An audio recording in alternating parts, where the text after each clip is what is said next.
Friday's training. Today it's going to be reinvent yourself, re-engineer, repurpose, restart. And I want to get going right away. We got a lot to cover today. The first thing that we have to do when we're coming into a transition is to look and to take inventory of everything. And I think that's an essential part and habit and discipline that you want to do. So the first thing that you want to take inventory when you're looking to re-engineer, transform, restart, or reinvent, which there's no better time than now to do, is to take inventory of your values. And there's 4 categories of values. There's your personal values, your health, your love, integrity, character, your family. There's your experiential values, which are critical every day to take inventory of those values of what do I actually want to learn today? What experiences do I want to have? There's giving values, which are also at one with receiving values, and determining how you want to receive and give and what that means to you and what's your relationship to giving and receiving, and utilizing the 3 different worlds of not enough, just enough, or more than enough, and really determining where you're at. Take inventory, take your temperature of those values. Now there's 4 values that I utilize in taking inventory. And the first value is gratitude. So gratitude gives you perspective when you're taking inventory. It allows you to see the light, the love, and the lessons in everything. It gives you the right, positive, expanding, accelerating perspective. The second is forgiveness. So as you're determining the inventory of your values, you're going to need to forgive yourself. Not only because of all the learning that you're doing, but the learning about others that you're doing. You're going to have to learn to give your forgiveness as well. Gratitude will give you perspective. Forgiveness will give you peace. And the more peace we have, the more frequency or higher frequency we'll be living at in neutral, so that we can raise our awareness and make things simpler. That's why awareness is so important, because awareness allows things to look and perceive to be simple. The choices become obvious in our lives. We don't create interference, voids, or shortages, worrying about things and creating arms and legs in situations that don't deserve them, just illusions. The third value is accountability. As we take inventory, we want to be accountable for where we're at. Accountable means what I did to attract this to myself, and 2, what am I supposed to learn from it? Most people get confused about accountability with responsibility or liability. Responsibility and liability lie within this vibration, within this pragmatic world, right? You can get hit from behind in a car and be accountable and learn from why did I, or this happened to me, but responsibility for damage still falls within the DMV or the motor vehicle code or whatever it may be, and liability itself. So make sure you distinguish that value. Now the first thing that we want to take inventory of to restart, re-engineer, or repurpose is take inventory of your ideas. When we're taking inventory of our ideas, we start realizing what ideas are helping us and what ideas are hurting us, both in the conscious and the subconscious realm. Be very aware when you take inventory of what are the ideas that come every single day to me. Are they positive or negative? And what you want to start doing is practice siphoning or distinguishing those ideas so they're aligned with your gratitude, forgiveness, accountability, and inspiration. If you are taking inventory of your ideas and those ideas are creating interference and voids and shortages and obstacles in your life, cancel them. Literally out loud, materialize the cancellation of them. Simply in your head, say cancel. Any thought that is not aligned with those values, with your values, cancel it. Don't allow it to continually seep into not only your conscious, the cellular memory that you have, but your subconscious. Don't allow it to infect your neural pathways, your actual habits and disciplines that are formed. Now, if an idea keeps on coming back even after you cancel it, then you want to clear it, right? We want to clear those ideas. We want to clear it from our mind, and we want to breathe through our nose, out through our mouth, keep our spine vertical, but we want to clear those ideas. When we take inventory, if an idea is a one-time idea, we can cancel it. If it's a repetitive, destructive idea, right, we want to clear it. And so The last thing, which is a little bit more woo-woo, is the energetic side of what if an idea keeps coming back. It's so deep-rooted that it may be from generations handed down through my DNA, my quantum memory, or even, if you believe in it, past lives. What do I do? Well, it's a longer journey, but you need to clear that energy. You need to connect. So what I do is I shut my eyes. I don't do this in front of other people, but I close my eyes and I envision the thing that's troubling the most. And it could be a person, place, or thing, something that has haunted me. Maybe I had blacked it out for years, but something that is deep-rooted in my quantum memory, in my DNA. And what I do is I use gratitude, forgiveness, inspiration, and accountability. I find the light in that thing with my eyes closed. And then I cover that person or place or thing that's causing this disruption in my life, this negative energy, this negative feeling, this negative frequency. I cover it all up, and then I think about what I love the most. Right, a family member, a situation, experience, Bananas Foster's cheesecake, something that you really love, and take the light that's covering what you hate the most, that worries you the most, that's quantum in your being, and put that light over what you love the most. So now what you hate the most and what you love the most is covered by one big ball of light, and then take that light and cover it in your mind's eye with yourself until you actually feel you are connected or your energy shifts. Keep on doing this day by day. If you cancel, clear, and connect, you can take inventory and reduce the negativity of the ideas that are perpetuating through your conscious, subconscious, and unconscious mind.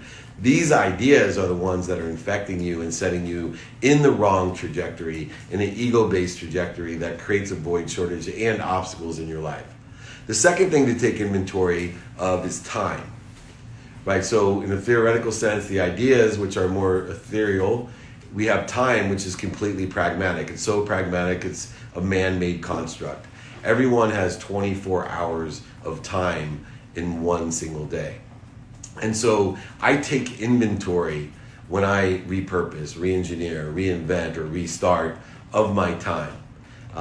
And what I do is I take inventory of what I do every minute, every hour, every week, every month, every year. And of course I prioritize it by what I'm doing every minute. And if I do it every minute, then I'm going to want to create the systems and efficiencies in order to save time. So the first way that I brought this up was I brush my teeth, floss my teeth, and take a swig of Listerine every day. And a lot of times I noticed that I wasted time because I usually do that one of the first things when I wake up in the morning, and I would daydream and look out, and it would take me longer than necessary. So I created a system, and it took me on average 6 minutes to brush my teeth, floss my teeth, and take a swig of Listerine. I decided I was going to cut it down to 2 minutes. Now that might not sound a lot, but I have a 4-minute strategy that changed my life because of it, because I was able to save 4 minutes a day in the way that I brush my teeth, floss my teeth, and take a swig of Listerine. What I realized was if I could save 4 minutes a day, I could save 28 minutes a week. I could save 2 hours a month, which became 24 hours a year. That's 3 full days of an average person's productivity, 3 days of 8 hours of productivity, simply by finding 4 minutes, by taking inventory of my time. And so now I look at everything in increments and starting to save through systems and processes and habits and disciplines. How can I save 4 minutes or shave that off of things I do every minute, every hour, every day, every week, every month, etc. And that exponentially allows me to be more efficient, effective, and statistically successful in what I do. I can give everyone also in a time inventory, if you're looking to restart, repurpose, re-engineer what we're doing here and take a new start, I'll give everybody 2 weeks of vacation today. On average, people spend 80 hours a year looking for things that they forgot or lost. Majority of that time today is spent trying to find your keys, your phone, and your wallet or purse. So today, take the time to take inventory of where you put your keys, where you put your wallet, purse, and where you put your phone. Make it the same place every time, and I've just saved on average, most of you, 80 hours, 2 full weeks of productivity that you can have back. This is a very important way to reinvent yourself. So many people are not productive. They don't provide value with their time. They're not accessible. They're not accessible to others or accessing what they want. And they're not gracious with their time. If you take inventory of your time, your ideas, and your values, you will exponentially and rapidly and accurately get what you want in a new start, a new inventory, a new engineering. The next one to take inventory is people. If you really want to repurpose your life, restart your life, re-engineer, reinvent yourself, you're the aggregate of the 5 people you spend the most time with. One of the hardest things to do is to reinvent yourself with the people that surround yourself.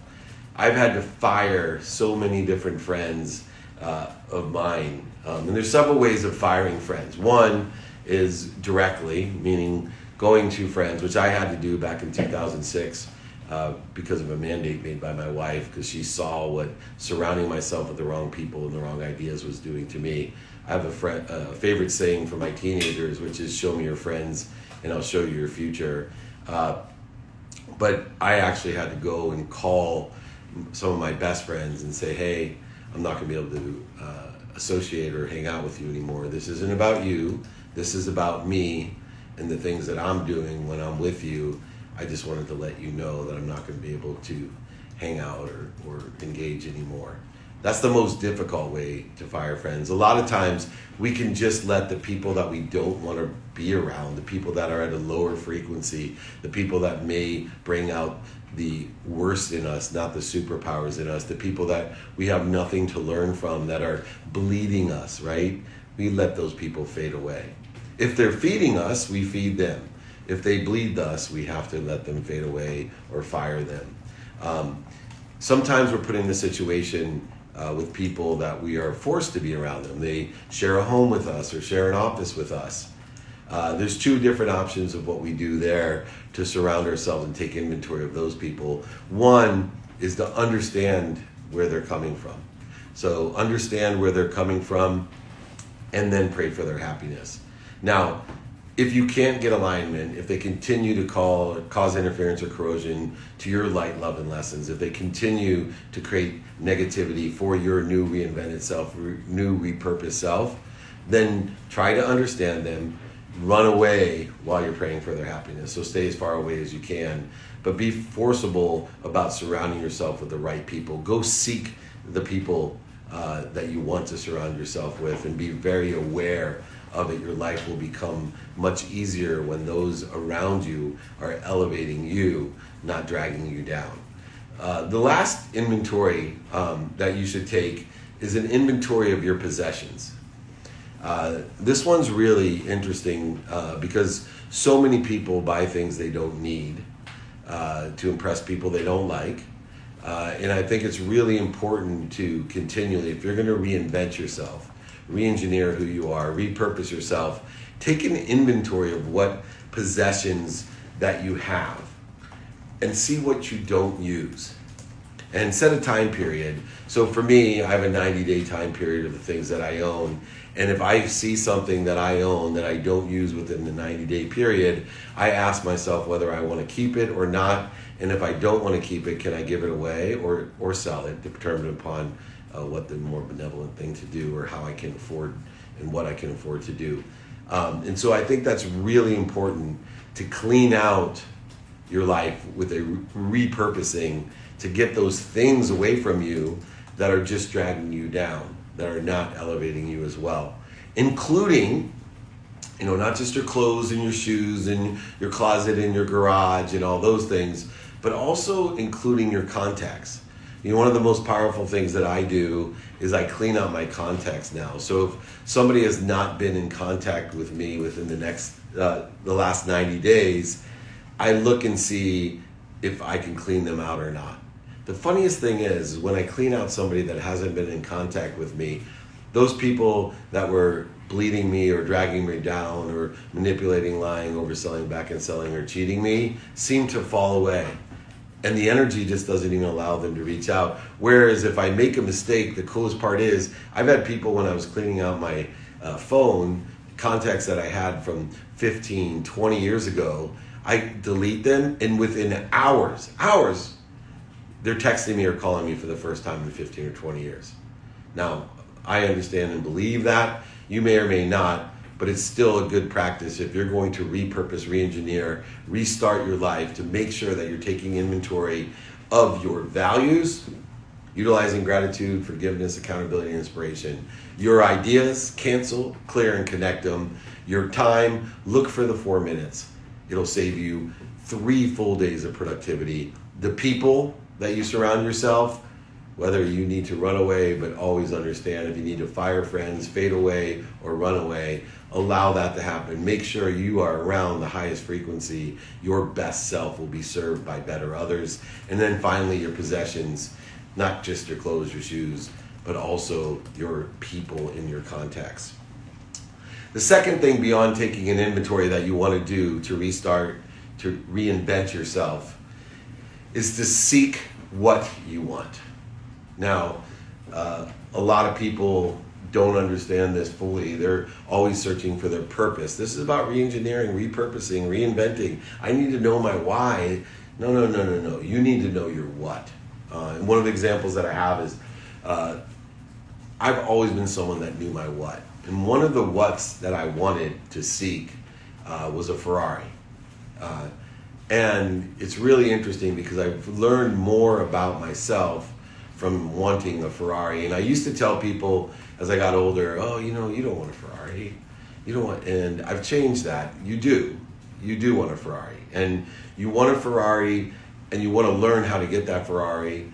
You want to be clear about the Ferrari you want. You want to know what kind of wheels it has, what size of wheels it has, what color it is, how quickly the windows go up and down, every detail that you can, and balance that within your values. And when I say that, that's the most part, because we want to evolve in what we want. We want to evolve from what we want as well, meaning that we want to keep asking ourselves, what are my personal values of wanting this Ferrari?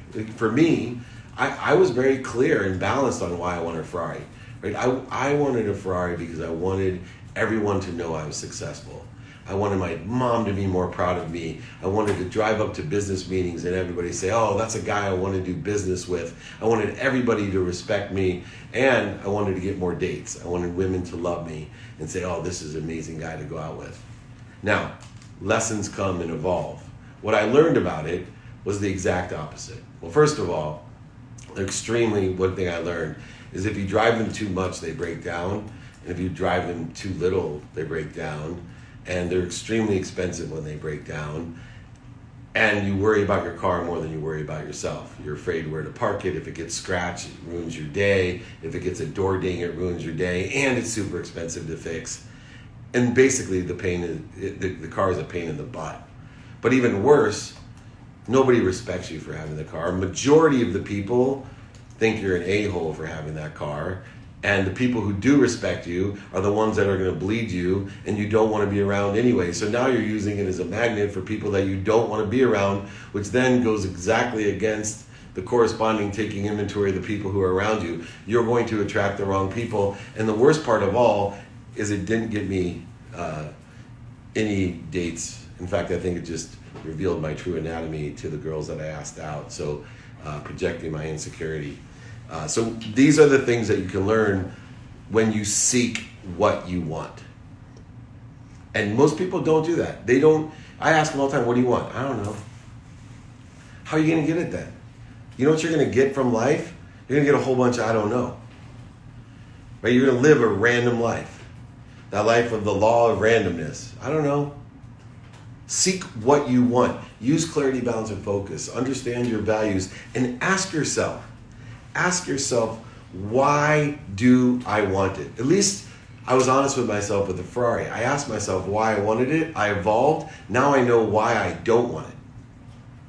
And it was funny because I did buy a second Ferrari, and my kids hated me for buying it because I never brought it home. Because the reason that I bought it was to flip it.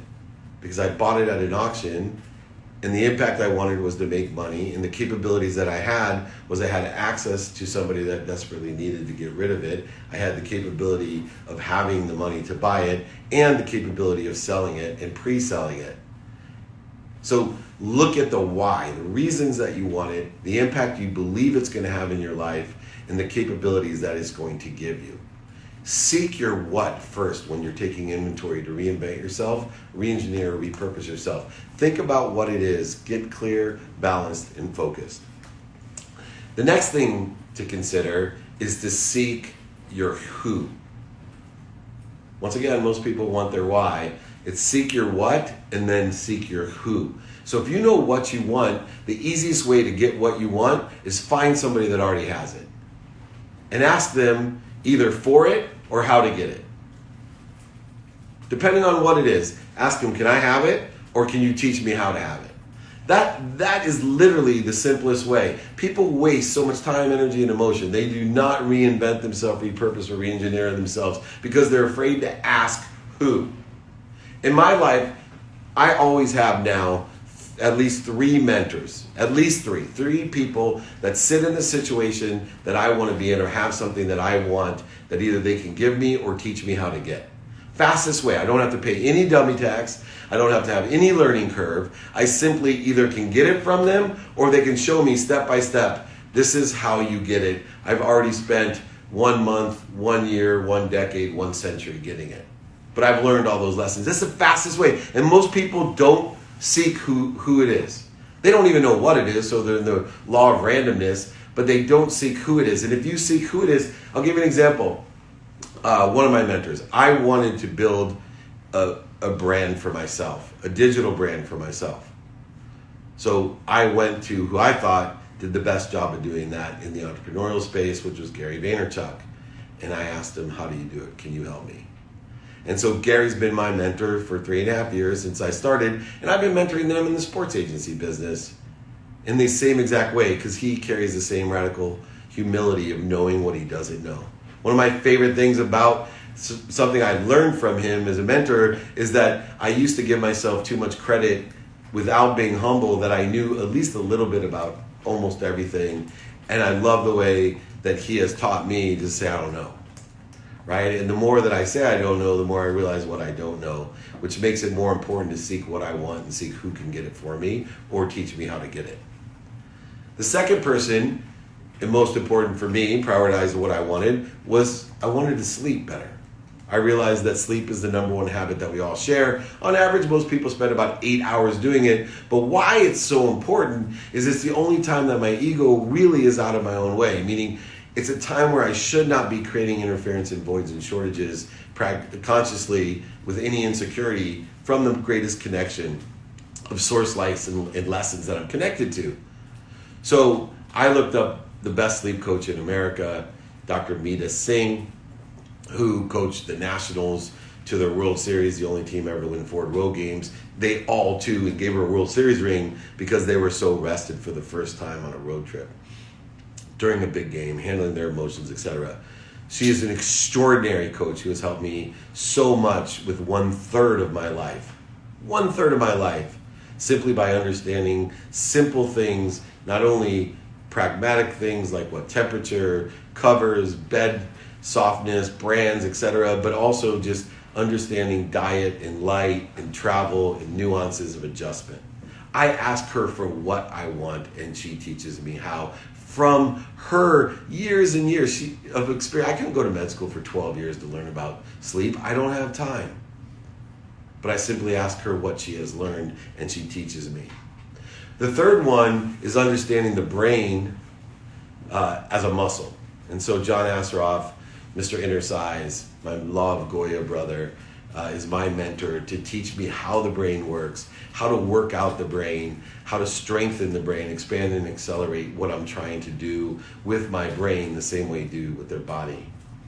And it's been exceptional. I could not spend 50 years studying the brain like he has and understanding what he does, but it's so much easier just to seek him and what he knows. The fourth person is meditation coach. Meditation is probably one of the most crucial things, especially because I believe I'm a ferocious Buddha.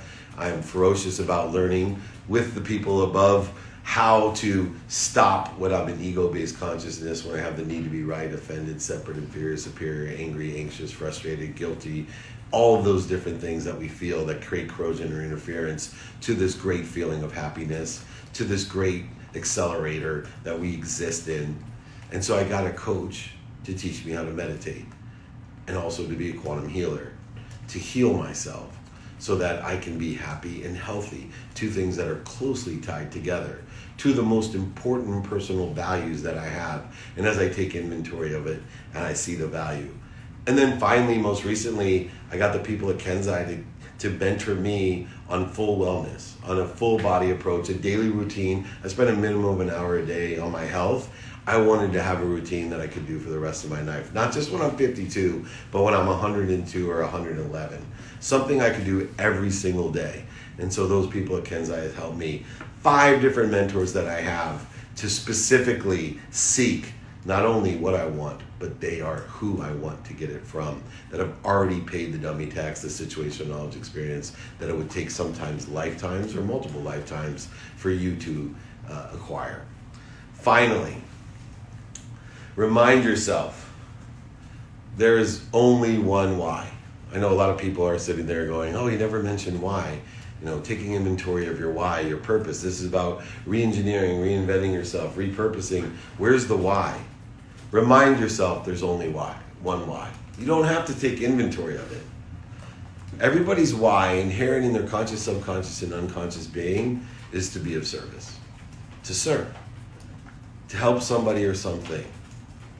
When you determine your what and your who, it'll be applied to that why in a varying of degrees, and people will tell you, oh, you're so lucky because you have your purpose, you're so passionate, you love what you do. No, I just know and seek my what, and I seek my who. And I take inventory of my values to align my what and who so that I can live a life of why, live a life of service. You know, just to finish up here in the last minute, then we'll take some Q&A. Money, right? Money is a lot of the inventory, the what, and the who, and it used to be my thermostat. I identified, defined, and sought how much money I could have. I used to give more money so I could get more from people, acknowledgement, more money, reward, whatever it was always a trade. And once I changed my inventory, right, I reinvented myself in 2006 to not live for money. Money does not buy happiness or love. It allows me to shop for what I want in order to make other people happy.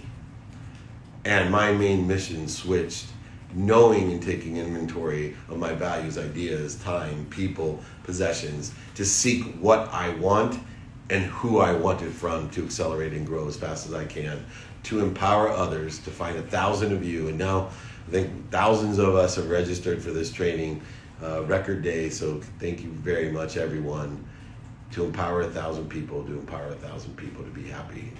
Together over my lifetime, these trainings will help empower over 1 billion people to create a collective consciousness, to change the thermostat of our world from finance into happiness.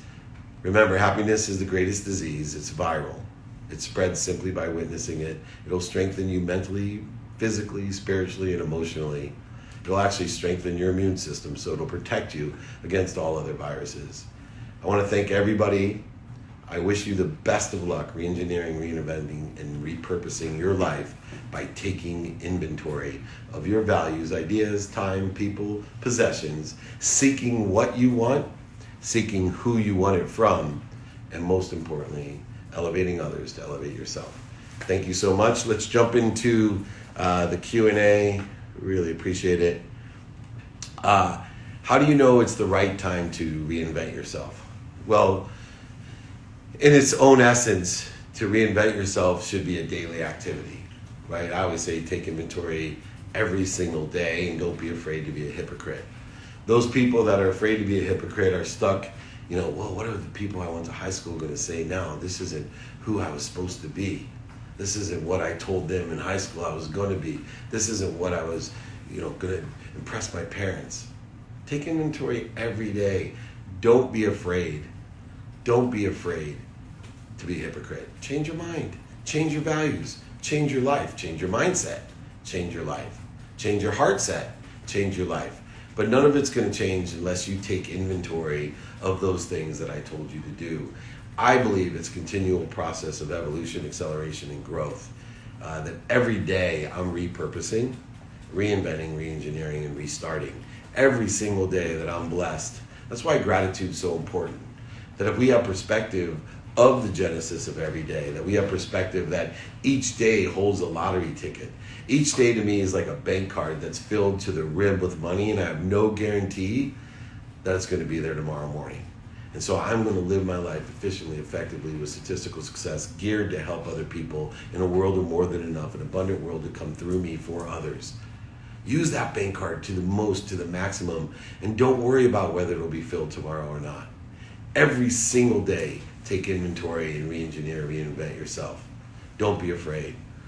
Next one. As a consultant, Ellen, by the way, as a consultant with a specific expertise, how do I monetize my time/requests from the tech or corporate clients that seek my input for product development or design?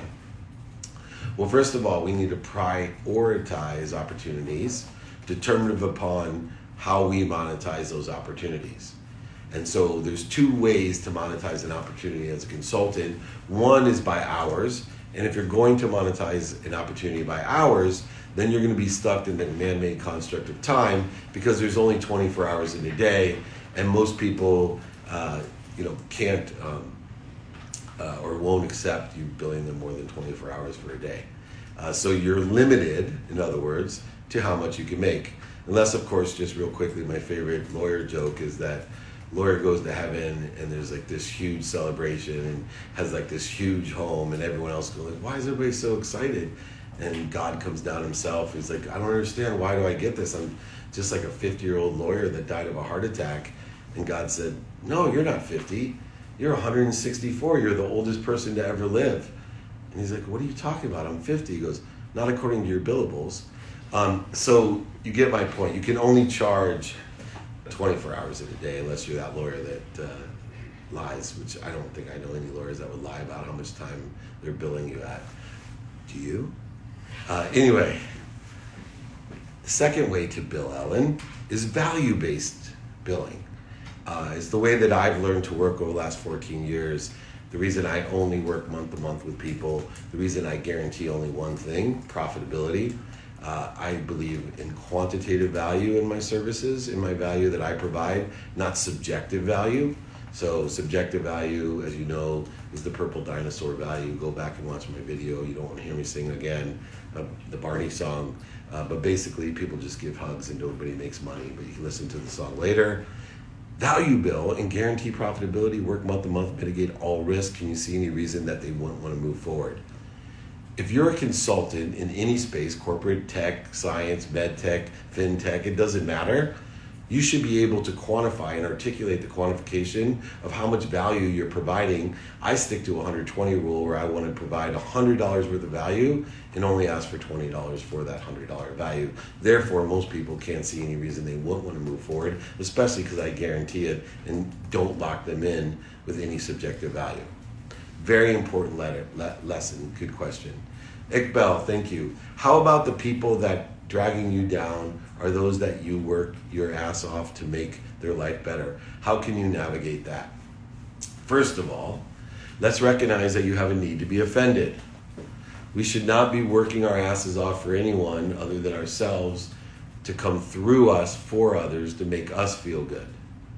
Right? You're creating resentment and offense in a situation with people it seems like you care about because you want to make their life better.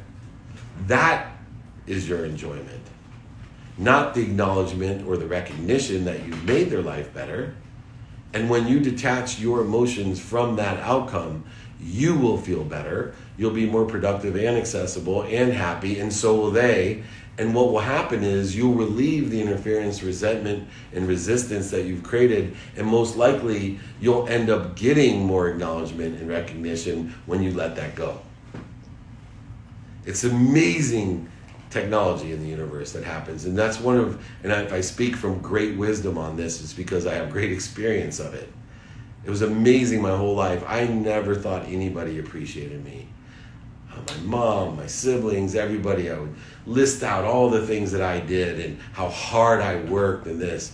And then I changed my philosophy. I don't work hard. I have activity I get paid for and activity I don't get paid for. I have activity I get paid for to receive as much as I can to bring joy to the people I love. I don't work my ass off and not get appreciated or recognized. I am efficient, effective. I create and have activity I get paid for. I receive so I can give, because giving is the greatest joy that you can have. I receive so I can give. I don't give so I receive, right? That's the attitude that you're taking. When you have an expectation that you deserve acknowledgement or recognition for helping or working your ass off, first of all, you should learn to love what you do so you're not working your ass off. You are excited about finding the light, the love, and the lessons in everything that you do, even the stuff that you don't like doing, you learn to love it. And then you'll receive more and then be able to give more unconditionally without judgments and conditions, or attaching your emotions to an outcome so you have no resentment or offense, which now makes you happier and more productive. You'll end up receiving more, and the whole thing continues. This, in essence, is actually showing you pragmatically what the world of more than enough is, what being in the flow is. But most people, what they like to do is they like to create resistance and voids and shortages and obstacles, and then tell themselves that they're a superhero and knit themselves a goddamn cape because they're working their ass off for people that don't acknowledge or recognize or appreciate them. I live that life. It doesn't work. Good question. Thank you, Iqbal. Jordan. Hi, David. What criteria, in your opinion, makes for a good podcast co-host? Also, what advice do you have in stop using filler words when public speaking? Thank you so much. So let me take the second question first. Practice, practice, practice. Right? If you say or tell me or a variety of things, you should be videotaping yourself, and public speaking is speaking. I started with the acknowledgement of, what can I clap in front of 1 million people? Yes. Do I get nervous clapping in front of 1 million people? No. Why? Because I'm good at it. I've practiced a lot in my life. I'm really good at it. I'm 100% confident. Even if I'm like this, I won't be embarrassed. Right? I did it again. Why? Because I practiced. Do the same thing with speaking. If there's areas of your speaking that you don't like, if you don't have the right intonation, connotation, if you don't have the right tone, if you get nervous, nerves are just a matter of you haven't practiced enough. Practice, practice, practice. You'll get rid of that. Now, this first question is, what makes a good co-host on a podcast? It depends on what your personality is. So I would look for people that are synergistic, supplementary, and complement your personality, your knowledge. Look and see, like I said, seek who does it the way that you want to do it. So if you find a personality that's very successful, that's similar to yours, and they have a co-host that they're successful with, find someone who has those capabilities, skills, and knowledge, and ask them to be your co-host. It's all determined upon independent and dependent variables of knowing or seeking what you want from your podcast. Right? For me, I had a sports show with Gal Media, Sports Blender, and I had a New York Yankee famous guy for a reason, and then a great producer / host that was a director, and he was an amazing Angels radio guy, Jason Brennan. He's an extraordinary guy, and it all fit together perfectly, right? And we all were completely different. But I sought out who I want for what I wanted. It won't happen unless you take inventory. Good. Blade, are there any people who have reinvented themselves who you think are good examples to follow? Oh, yeah. I mean, gosh. Look at any of the great athletes, celebrities, entertainers, that have made major comebacks and reinventing themselves of what they've done. I'm just trying to think of a really good example in what's his name from Captain America, or what's I know Blaine's on the other line. Anyway, Robert Downey Jr. Thank you. You know, people like Robert Downey Jr. That have to reinvent themselves, and end up Mike Tyson. Thank you. Another great example. People learn. You know who? Let me use my favorite example, Lee Steinberg.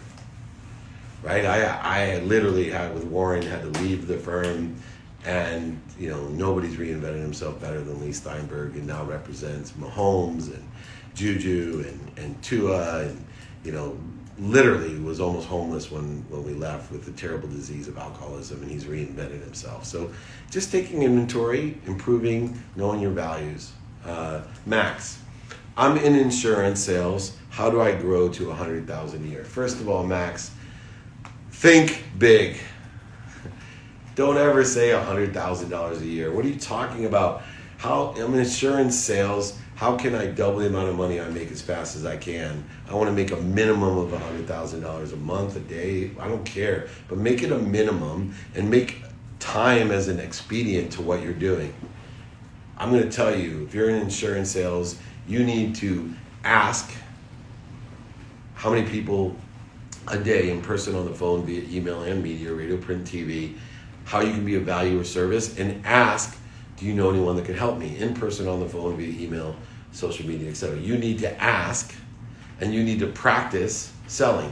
How to stimulate interest, how to transition interest, how to share a vision, how to manage and develop that vision. You need to find a mentor. Find the guy who's the top insurance salesperson that you know, and ask to shadow him, then ask to work with him, and then ask him to shadow you. And just through that process alone, you will gain so much situational knowledge, experience, and dummy text that you will double the amount of money that you're making as quick as you can. And make sure you don't limit yourself ever. Think much bigger than that. How can I sell a minimum of $100,000 in a faster time period? All right, Max? And you're more than welcome. Reach out to me anytime, david@dmeltzer.com. That's an area that I can help you with and find mentors or give you guidance or coaching on as well to give you straight profitability. No problem. It's just a numbers game. It's math. It's practice. You can do it. All right, Leanne, best book on being a light worker. And I assume a light worker is somebody that works in the higher frequency, that type of light. Because if it was like screwing in light bulbs, I probably wouldn't be able to help you as much, or some electrician. I think still Course in Miracles, Wayne Dyer, Power of Intention, two of my favorite books about understanding light. I think Course in Miracles is probably the best. Historically, I read all religious texts, so Old Testament, New Testament, Kabbalah, all great light texts. Which allows you to have the perspective historically of how human nature is connected to or creates interference to that light, and how that light comes through you, and how powerful that light is. These are all the lessons, but those are some great books that you could read. How do you find the strength to start over? Hey, there's a great question. So now we're getting into the difference back to motivation versus inspiration. Starting over takes a lot of strength. I have this new concept that I stole from somebody in one of my podcasts, and I forget who it is, but she was amazing. And she said, the first 10 minutes suck. So, I've been running almost every day, and the first 10 minutes every single day, sometimes it sucks more than others, but the first 10 minutes are just hard. To start anything, let alone start over with a historical context that you may not have reached your potential, and you've put in all this effort and you may not be able to perceive because your senses aren't as enlightened as you want them, your memory's not as good. So now it just exacerbates the situation, how much the first 10 minutes suck. And so in order to start over, you need to take inventory, right? You need to take inventory of your values. You need to remind yourself that the first 10 minutes are going to be hard of this, but I'm not going to quit. I got a must be what I can be attitude. I know I'm going to enjoy the consistent, everyday, persistent, without quit pursuit of my potential. And I'm going to make it through these first 10 minutes because I'm going to seek what I want, and I'm going to seek who already has it, and I'm going to ask them for it. And if I don't ask them for it, I'm going to ask them how to get it. And they're going to help me.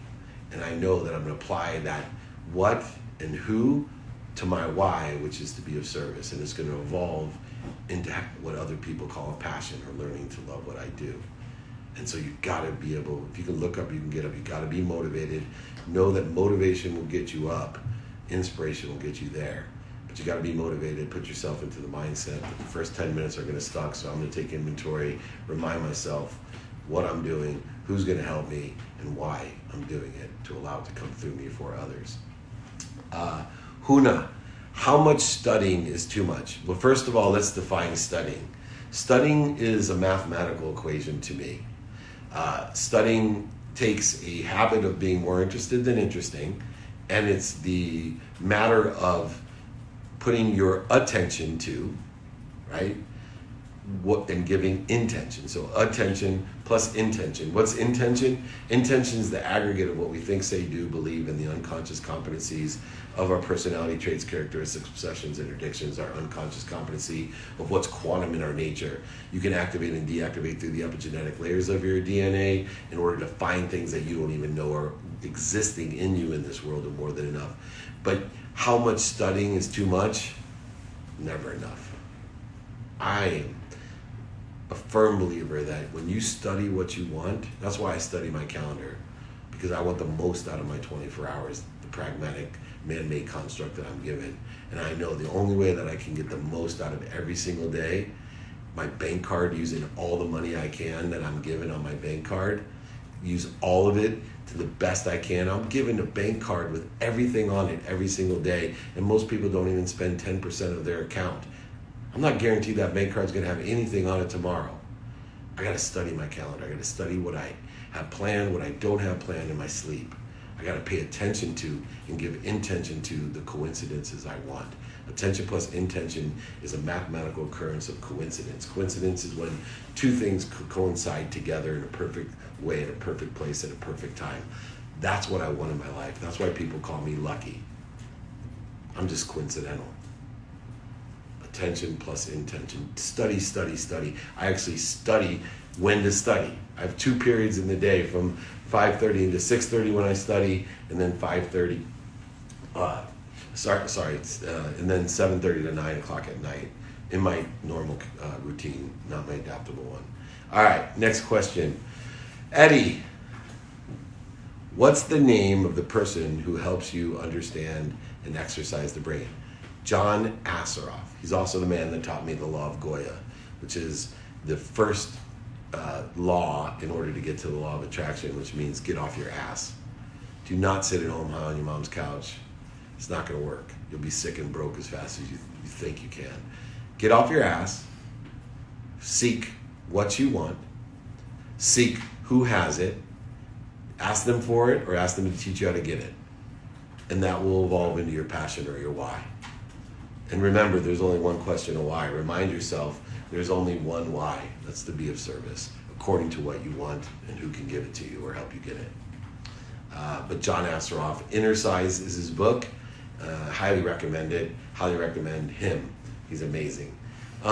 Sir, what's the first thing when you woke up this morning? I meditate. The first habit I have, and the first step of meditation to me, is to be grateful.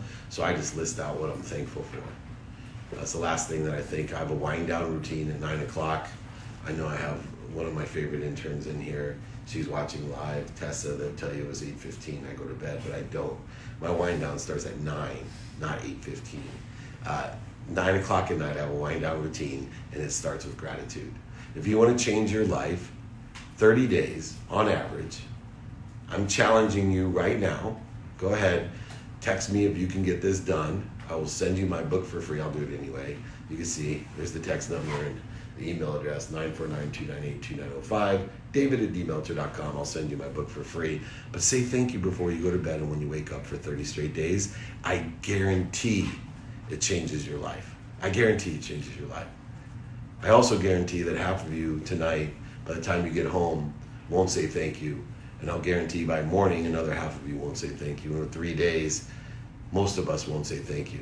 Even though I've studied physics, quantum physics, metaphysics, I've made hundreds of millions of dollars in my life, all through gratitude. I have the world thought leaders reaffirming, from Deepak Chopra to Jack Canfield to John Assaraf to Sharon Lecter to Mary Morrissey, all of them agreeing that thankfulness and gratitude are the most powerful concept ever created, but yet none of us will even say thank you. I'm challenging you right now. Change your life. Say thank you. So that's the first thing I do in the morning. Then I meditate for 20 minutes to find my highest frequency, to find my baseline so that I can plateau and grow. I'm not going to live the myth of Sisyphus. I'm not going to push a boulder up to the top of the hill every single day just to let it roll down at night.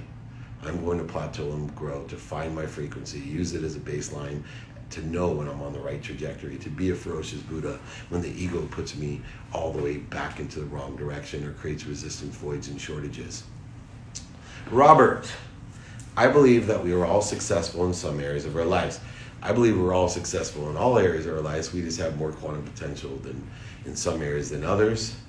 Do you believe if we focus on how we became successful in those areas, that we can apply those same principles, intention, creativity, and energy to be successful in anything we choose? To a degree, you can be successful if you determine your success as the enjoyment of the consistent, persistent pursuit of your potential. So, for example, I wanted to be a successful football player. My quantum potential is lower than, let's say, my business partner, Hall of Fame quarterback Warren Moon. So I applied the principles that I learned of being consistent, persistent, enjoying that pursuit, of having the right habits and disciplines, doing certain things, time management, all of these different things. But in the end, the closest to my potential I could come after 22 years was to be an average Division III football player compared to a Hall of Fame record-holding quarterback.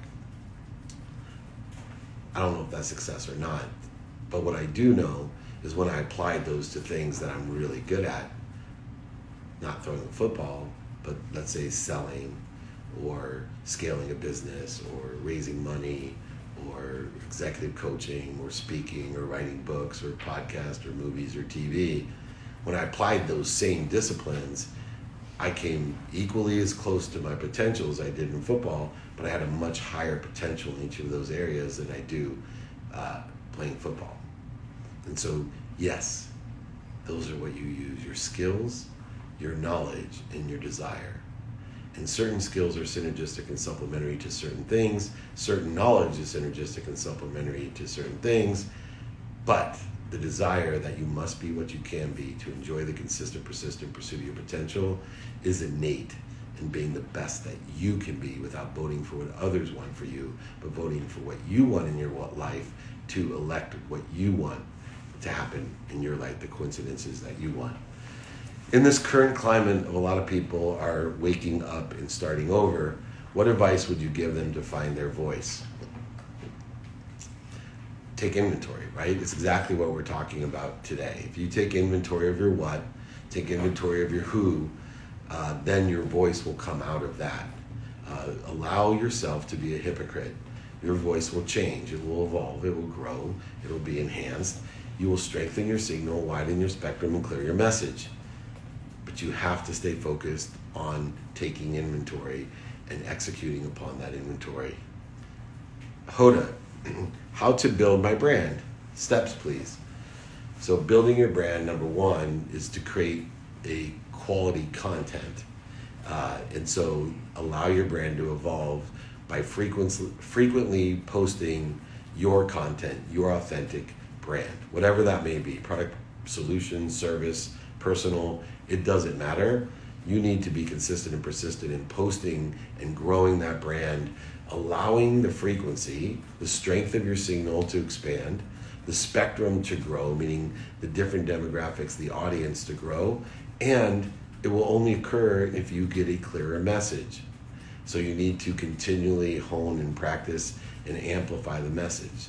So you'll learn to capture the message better, modify the message according to where you're going to amplify the message, and then also create a strategy for perpetuating the message. Because as your frequency, your authenticity of your brand reaches more and more people, a lot of the stuff that you did years ago will now have a different meaning. If anyone's read a book like The Course in Miracles, for example, which I've now read for 4.5 years, every time I read it, it takes a different meaning. Same with Napoleon Hill's Think and Grow Rich. It will take on different meanings. Michael, my company is currently in the raising fund stage of a startup lifestyle brand. What is the best strategy to go about taking inventory and using self-awareness to choose which tasks to outsource and which to take ourselves on a daily basis?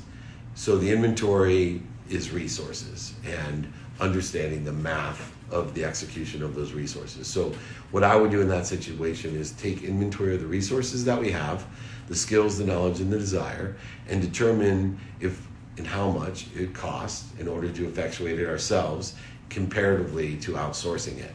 And when we prioritize those resources as well, that'll be a key indicator as well on which way to go, whether to do it yourself or to outsource it.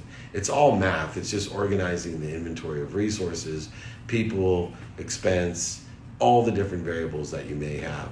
And a lot of times I'm using simple pen to paper in order to chart out matrices that create value so that I can say to myself, can I see any reason I wouldn't want to outsource this, or can I see any reason that I won't want to do it myself, or do I see any reason that I won't want to hire someone internally to do it? All right, David. Hello, David. All right, hello, David. I've contacted you through Instagram. I'll keep it short. I'm trying to come and work in USA. If not per sponsored visa, then per 3 months basis. Was wondering if there's a chance I could learn and work for you during my time there. Yes, there is a chance. There's a chance of everything. Please send me a resume and let me know when you get here. We have a variety of internships and would love to have you intern for 3 months according to what you want, who we have here to help, and the why that applies or applicable or aligned to that. Does that sound fair?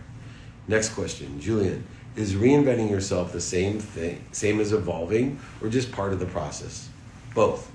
Reinventing yourself is evolving, right? It's determined on how drastic of a growth or acceleration or of a change that you make, and it's absolutely part of the process of enjoying the consistent, persistent pursuit of your potential.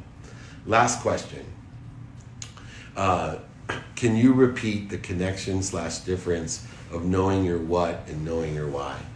Yeah, so what is based on clarity, balance, and focus. Clarity of what you want, balancing your values and getting focused in on it. And the why is why do I want it, applicable to who or what you want to be of service to. And so those are interrelated, but you need to know your what to figure out who can help you to expedite or accelerate it, which is then applicable to those values of why or who you're going to be of service or what you're going to be of service to, because that's what truly makes people happy, is receiving to give. Feel free to come back. I'll give you the name of the 5 mentors, david@dmeltzer.com. My text number is 949-298-2905. If you want the worksheet for today of reinventing yourself, the exercise, it's free. Please email me directly, david@dmeltzer.com. Text me for it, that's fine, 949-298-2905. It's free. The numbers are right behind me. Please write those down real quick if you want. My address in there. It's all free. We're not selling anything, so please email me, text me. Come every Friday. Invite your friends. The numbers keep growing. We really appreciate you. Remember, have a wonderful weekend. Be kind to your future self and do good deeds.